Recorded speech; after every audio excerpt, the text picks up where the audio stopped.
आज का हमारा टॉपिक है first conditional sentences. First conditional sentences कौन से होते हैं इसको डिफाइन करूंगा। इंपॉर्टेंट टॉपिक है। अगर मेरे समझाने और पढ़ाने का तरीका आपको पसंद आए तो आप मुझसे ऑनलाइन इंग्लिश लैंग्वेज कोर्स भी कर सकते हैं, पाकिस्तान में या पाकिस्तान से बाहर किसी भी जगह से एक रीजनेबल फ़ी पे कर।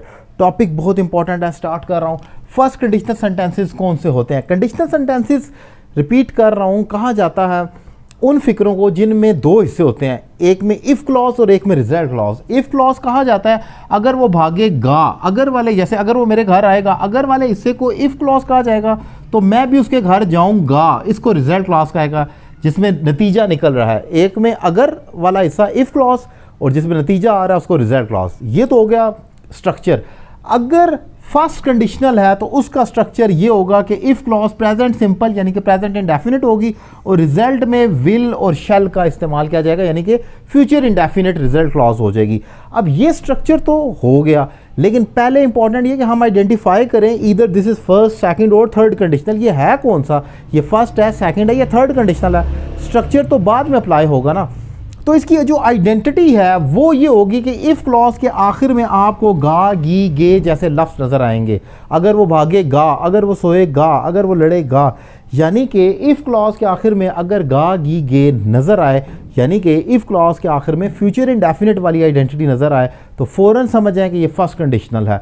आपने आइडेंटिटी हमेशा देखनी ही इफ़ क्लॉज के आखिर में होती है, बेशक वो फर्स्ट है, सेकंड है, थर्ड। कंडीशनल सेंटेंसेस करते वक्त सबसे पहला पॉइंट यही करना है, इफ़ क्लॉज के एंड पर रीड करना है कि कौन सा वर्ड आ रहा है। तो अगर इफ़ क्लॉज के आखिर में गा, गी, गे जैसा लफ्ज़ आ रहा है फ़ौरन समझ जाएं ये फर्स्ट कंडीशनल है। अगर ये फर्स्ट कंडीशनल है तो ये स्ट्रक्चर फ़ौरन अप्लाई कर दें।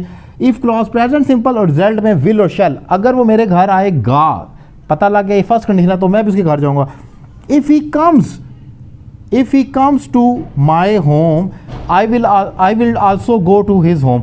याद रखें होम के साथ टू नहीं आता, लेकिन अगर उसके साथ हिज, हर आ जाए फिर आप टू लगाते हैं। ये एक इंपॉर्टेंट पॉइंट है। तो if he comes to my home, अगर वो, ये प्रेजेंट सिंपल हो गया, अगर वो मेरे घर आता है मैं भी उसके घर जाऊंगा। आई विल आल्सो, यानी कि इफ़ क्लॉज प्रेजेंट सिंपल होगी और रिजल्ट फ्यूचर इंडेफिनिट होगी। Simple is that.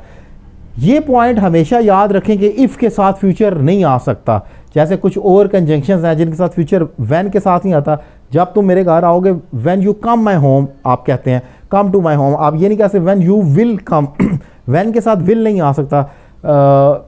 और भी कई ऐसे अल्फाज हैं जिन्हें सबऑर्डिनेट कंजंक्शन कहा जाता है। इफ़ हो गया, अनलेस हो गया, एज लॉन्ग एज हो गया, इनके साथ आप फ्यूचर आए भी तो प्रेजेंट कर देते हैं। सेम यही केस है यहाँ पर। अगर इफ़ आ भी रहा है हम उसको प्रेजेंट सिंपल में ले जाएंगे और रिजल्ट क्लॉज तो होनी है। सो ये फर्स्ट कंडीशनल स्ट्रक्चर था जो मैंने डिफाइन किया। उम्मीद करता हूँ लेक्चर आपको पसंद आया होगा। एक एग्जाम्पल आपके लिए छोड़कर जा रहा हूँ। अगर वो सच बोलेगा तो मैं उससे बात करूँगा, अगर वो सच बोलेगा तो मैं उससे बात करूँगा। ये कौन सा कंडीशनल है, इसकी इंग्लिश क्या होगी, कमेंट बॉक्स में लिख दें। और अगर आप उसे ऑनलाइन इंग्लिश लैंग्वेज कोर्स करना चाहें तो मेरा नंबर आपके सामने स्क्रीन पर मौजूद है। Thank you very much.